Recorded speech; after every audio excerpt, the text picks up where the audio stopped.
Le dossier 5 vous parle d'une patiente donc, de 35 ans qui a des signes cliniques qui sont absolument aspécifiques, l'asthénie générale, l'irrégularité du cycle menstruel, la prise de poids, chez une patiente qui est en surcharge pondérale androïde. En revanche, lorsque l'on l'examine, on retrouve un visage empâté, érythrosique, avec un hirsutisme. Donc la question est une question de démarche diagnostique étiologique face à cet hirsutisme qui est le seul signe clinique spécifique qui semble vraiment pathologique chez cette patiente avec par ailleurs d'autres symptômes. Donc les principales étiologies qu'il va falloir évoquer devant cet hirsutisme sont le syndrome de Cushing principalement, le syndrome des ovaires polykystiques, je vous rappelle qu'il touche presque 5% des femmes, donc c'est quelque chose d'extrêmement fréquent. La consommation de corticoïdes et le pseudo-Cushing, dont je vous reparlerai un petit peu plus tard, et d'autres causes plus rares d'hirsutisme, que sont le déficit en 21-hydroxylase à révélation tardive et les tumeurs androgénosécrétantes. Ensuite, on vous demande de faire la part des choses entre les signes cliniques qui sont déjà décrits dans l'énoncé et qui peuvent être des arguments pour ces différentes étiologies, et ce qu'il va falloir rechercher à l'interrogatoire pour confirmer ou non ces étiologies. Donc, dans l'énoncé en faveur d'un syndrome de Cushing, on retrouve une distribution facio-tronculaire des graisses, on vous dit surpoids androïde, avec un visage lunaire, donc typiquement les graisses sont réparties au niveau du visage et de l'abdomen, une prise de poids avec un surpoids actuel, l'érythrose faciale, l'hirsutisme, les troubles de la fonction gonadique, le cortisol induit un hypogonadodisme hypogonadotrope systématique et donc c'est très fréquent d'avoir des troubles des règles et une asthénie. Les signes qu'il va falloir rechercher, c'est d'autres arguments cliniques en faveur d'un syndrome de Cushing.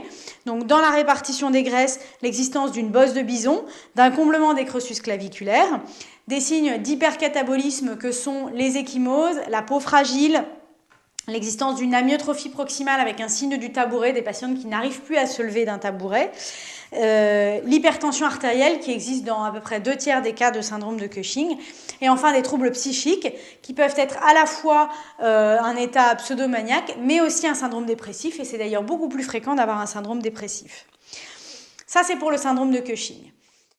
Parce que vous avez des arguments dans l'énoncé. Face à un hirsutisme avec des troubles du cycle, il faut toujours évoquer le syndrome des ovaires polykystiques, qui est malgré tout extrêmement fréquent. Donc les arguments ici sont le surpoids, le trouble du cycle, l'âge, bon c'est une femme jeune, et elle a un hirsutisme et c'est fréquent. Ce qu'on va rechercher à l'interrogatoire, c'est l'ancienneté des symptômes.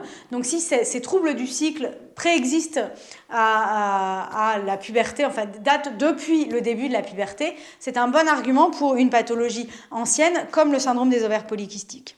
Si on a aussi des signes d'insulinorésistance comme l'acanthosis nigricans, donc l'acanthosis nigricans c'est une pigmentation en fait de la peau au niveau du cou, au niveau axillaire, au niveau inguinal qui signe l'insulinorésistance, et je vous rappelle que l'insulinorésistance est un élément primordial de la physiopathologie du syndrome des ovaires polykystiques. On va rechercher des antécédents familiaux de syndrome des ovaires polykystiques, c'est très fréquent.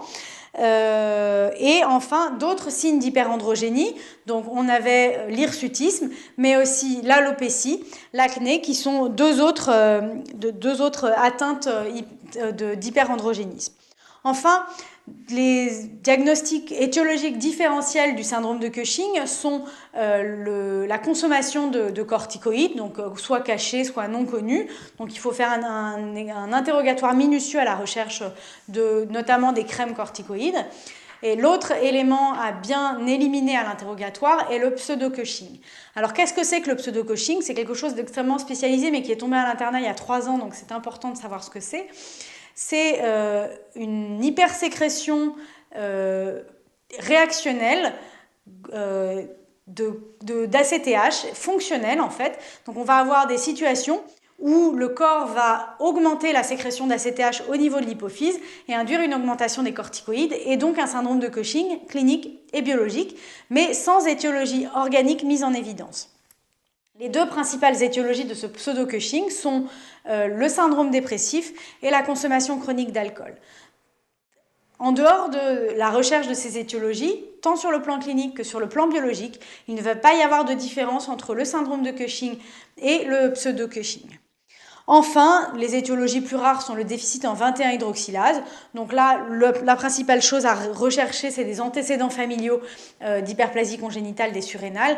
Et enfin, la tumeur androgéneuse sécrétante, qui est extrêmement rare, mais dans ces cas-là, on a un développement beaucoup plus rapide, aigu des symptômes, avec la survenue de signes cliniques de virilisme, une raucité de la voix, une hypertrophie musculaire. Donc, la question 2 vous pose la question des examens biologiques qu'il va falloir réaliser pour avancer dans la démarche diagnostique. Là, on a évoqué 6 étiologies potentielles de l'hirsutisme. Il va falloir faire la part des choses et donc compléter votre examen clinique. Donc pour le syndrome de Cushing et pour le pseudo-Cushing, les examens qu'il va falloir faire pour faire le diagnostic de ces deux pathologies sont au nombre de 3. Il est nécessaire d'en faire 2 sur 3, il est nécessaire qu'il y en ait 2 sur 3 qui soient anormaux pour confirmer le diagnostic. Ces examens sont le cortisol libre urinaire des 24 heures rapporté à la créatinurie des 24 heures, d'une part. D'autre part, le cycle nictéméral du cortisol. Donc on fait un cortisol plasmatique toutes les 4 heures sur la totalité du cycle nictéméral. Et la cortisolémie qu'on va regarder de manière plus spécifique, c'est la cortisolémie à minuit. Si celle-ci est trop élevée, ça peut être un bon argument pour un syndrome de Cushing. Enfin, le troisième examen à faire et qui se fait en pratique courante en ville, c'est le freinage minute. Donc on donne 2 comprimés de dexaméthasone à minuit et on dose le cortisol à 8 heures. Si le cortisol est freiné, ça veut dire qu'il n'y a pas de syndrome de Cushing, il n'y a pas de sécrétion de cortisol qui ne soit pas contrôlée par l'axe hypothalamo-hypophysaire. Ça, c'est pour le syndrome de Cushing et le pseudo-Cushing. Pour le syndrome des ovaires polykystiques, on va faire une bonne évaluation de l'axe hypophysaire, hypophysaire et gonadique par le dosage de l'œstradiol, de la FSH et de la LH et le dosage des androgènes sexuels, donc la testostérone et des androgènes surrénaliens, la delta 4 et le sulfate de DHEA. Enfin, donc ça, à mon avis, c'est trop spécialisé pour que ce soit su à l'internat. Le dépistage du déficit en 21-hydroxylase se fait par le dosage de la 17-OHP et le dosage de la 17-OHP après test au synactène et la recherche d'une tumeur androgénosécrétante par le dosage des androgènes ovariens et surrénaliens. À la question 3, on vous dit que le diagnostic de syndrome de Cushing est retenu. Donc, ça veut dire que 2 des 3 examens que je vous ai cités ont été positifs et vous ont donc confirmé la présence d'un syndrome de Cushing. Donc, cette question vous demande en fait de poursuivre la démarche diagnostique après la confirmation diagnostique d'un syndrome de Cushing. La première étape qu'il est primordial de retenir, c'est qu'arrivé à ce stade-là, il va falloir faire la différence entre les atteintes ACTH dépendantes et ACTH indépendantes, c'est-à-dire les atteintes hypophysaires et les atteintes surrénaliennes ou périphériques de syndrome de Cushing. Donc, la première étape des explorations biologiques va consister à doser l'ACTH plasmatique. Donc, l'énoncé de la question 4 vous dit que l'ACTH est normal, donc on s'oriente vers un syndrome de Cushing ACTH dépendant. En effet, lorsqu'il y a une hypersécrétion de cortisol, il n'est pas normal d'avoir une ACTH normale. Donc là, l'ACTH est anormalement normale ou inadaptée et donc on est en présence d'un syndrome de Cushing ACTH dépendant avec une étiologie, avec une mauvaise sécrétion d'ACTH, une ACTH qui n'est pas bien contrôlée. Donc quelles explorations hormonales on va réaliser pour avancer dans la démarche diagnostique? Les 2 étiologies à évoquer face à un syndrome de Cushing ACTH dépendant, c'est l'adénome de Cushing qui correspond à 2/3 des syndromes de Cushing et le syndrome de Cushing ACTH dépendant ectopique ou syndrome paranéoplasique. Afin de discerner donc l'adénome corticotrope de la sécrétion ectopique d'ACTH, il y a 3 tests principaux qui permettent de les discerner en sachant qu'il n'y a pas 100% de spécificité et de sensibilité pour ces 3 tests et que c'est l'association des résultats de ces 3 tests qui permettent de s'orienter vers l'une ou l'autre des étiologies. Ces 3 tests sont d'une part le freinage fort, donc c'est à peu près la même chose que le freinage faible, sauf le freinage minute, sauf qu'on donne de grosses quantités de dexaméthasone. On part du principe que l'adénome corticotrope n'est pas constitué de cellules cancéreuses et donc il garde un rétrocontrôle à des très grosses quantités de corticoïdes. Donc si vous donnez une forte quantité de dexaméthasone, vous allez réussir à freiner l'axe corticotrope, à donc diminuer la sécrétion d'ACTH et donc à diminuer la sécrétion de cortisol. A l'inverse, dans le syndrome de Cushing paranéoplasique ou la sécrétion ectopique d'ACTH, ce sont des cellules qui sont souvent cancéreuses et donc qui sont devenues complètement non régulées par les stimulus habituels et donc on ne va pas du tout avoir de freinage par le freinage fort. Ensuite, vous avez le deuxième test qui est le test au CRH. Donc, je vous rappelle que la CRH, c'est l'hormone qui est fabriquée par l'hypothalamus pour stimuler la sécrétion d'ACTH au niveau de l'hypophyse. De la même façon, dans l'adénome de Cushing, les cellules gardent une réponse au stimulus habituel et donc on va avoir un test au CRH qui va être positif, alors que dans le syndrome de Cushing paranéoplasique, on aura une absence de réponse au CRH, du cortisol et surtout de l'ACTH. Enfin, le troisième test, c'est le test au mini-rein.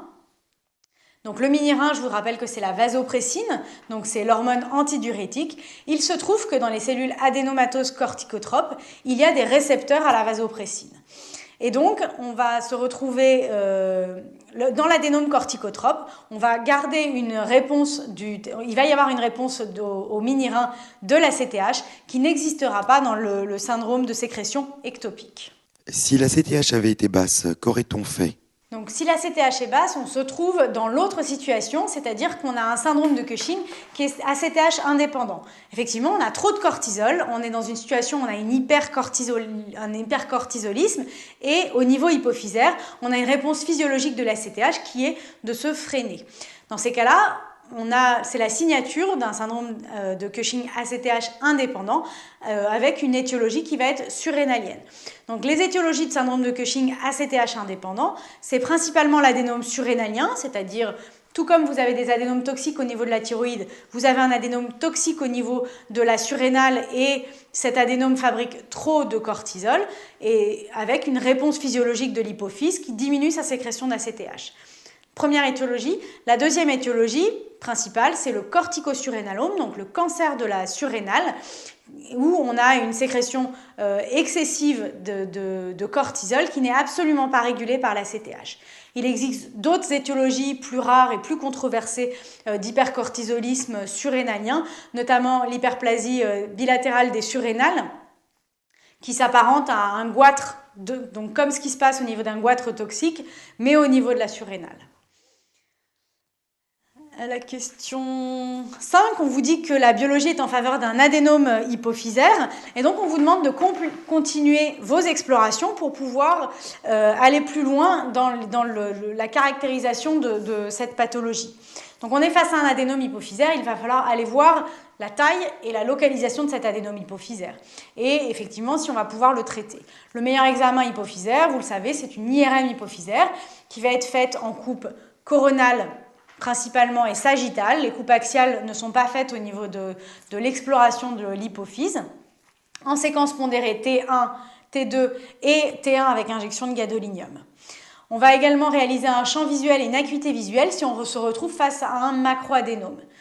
Pour vous, pour l'internat, je pense qu'il faut rester systématique et suggérer le champ visuel et le fond d'œil de manière systématique. Même si vous êtes face à un microadénome, on ne vous en voudra pas de faire un champ visuel par excès. C'est un examen qui n'a aucun effet secondaire. Enfin, il faut explorer les autres axes antéhypophysaires. Donc, rechercher une insuffisance thyrotrope. Je vous rappelle que pour rechercher une insuffisance thyrotrope, il n'y a pas de test. On dose simplement l'hormone hypophysaire, la TSH, et les hormones périphériques, la T4. On va rechercher une hyperprolactinémie plus qu'une hypoprolactinémie. L'hypoprolactinémie n'a aucune conséquence clinique et thérapeutique, alors que l'hyperprolactinémie peut être symptomatique. Dans ce genre de cas, on peut avoir une hyperprolactinémie qui est due à un adénome mixte, prolactine ACTH, mais surtout à une hyperprolactinémie de déconnexion quand on a un macroadénome qui comprime et qui détruit la tige pituitaire. On n'a plus le signal dopaminergique, donc la dopamine fabriquée par l'hypothalamus qui inhibe la sécrétion de prolactine au niveau hypophysaire. Ce signal est levé et donc on va avoir une hyperprolactinémie qu'on appelle de déconnexion. Enfin, on va rechercher un hypogonadisme qui est relativement fréquent au cours de l'hypercortisolisme parce que le cortisol, en fait, induit un hypogonadisme hypogonadotrope, même en l'absence d'un macroadénome. Donc, pour évaluer l'axe gonadique, on dose simplement la FSH, la LH et le stradiol. Je vous rappelle que pour explorer l'axe gonadotrope, il n'y a pas de test dynamique. Le seul test dynamique qui peut être proposé, c'est le test au LHRH, et celui-ci n'est actuellement indiqué que dans les explorations des pubertés précoces et des pubertés tardives chez les enfants. Enfin, on peut proposer de rechercher une insuffisance en GH, qui se fait par un dosage de l'IGF-1, de la GH, voire une GH sous hypoglycémie insulinique. En pratique, ça n'est pas fait de manière courante, puisque l'insuffisance en GH n'entraîne pas de modification thérapeutique chez l'adulte. Pour finir, on peut rechercher une hypersécrétion de GH. Celle-ci se fait par une HGPO. On recherche une frénation de la GH sous HGPO. Mais encore une fois, les adénomes mixtes ACTH-GH n'existent pas. Y a-t-il un risque de perturbation des autres lignées, même en cas de microadénome? Donc pour l'axe GH prolactine, et c'est effectivement, lorsqu'on est face à un microadénome, il y a il n'est pas possible que ces axes soient perturbés. En revanche, comme je vous l'ai dit, une sécrétion excessive de cortisol, quelle que soit son étiologie, que ce soit un adénome, que ce soit une sécrétion ectopique, que ce soit un corticosurrénalome, un adénome surrénalien, peut induire une insuffisance gonadotrope et une insuffisance thyréotrope. À la question 6, on vous demande les arguments cliniques et biologiques qui auraient pu vous faire évoquer un syndrome paranéoplasique. Le syndrome paranéoplasique, donc de sécrétion ectopique d'ACTH, a généralement une expression clinique qui est différente de l'adénome de Cushing, parce que la sécrétion est beaucoup plus élevée avec des signes cliniques qui sont beaucoup plus parlants. L'évolution est en général plus rapide, donc un syndrome de Cushing, une maladie de Cushing, c'est quelqu'un qui va avoir un hirsutisme, une prise de poids qui date depuis 2-3 ans, alors que dans le cas d'un syndrome paranéoplasique, en général, ça s'est installé dans les quelques mois qui précèdent le diagnostic. On a parfois une mélanodermie, c'est-à-dire qu'il y a une sécrétion tellement importante d'ACTH que ça pigmente la peau. L'hyperandrogénie est en général beaucoup plus importante avec une acné, une alopécie. On se retrouve face à une hypertension artérielle sévère, beaucoup plus sévère que dans le cadre d'une maladie de Cushing. Et en général, si c'est un carcinome bronchique par exemple, on a parfois des signes cliniques en faveur de ce cancer du poumon.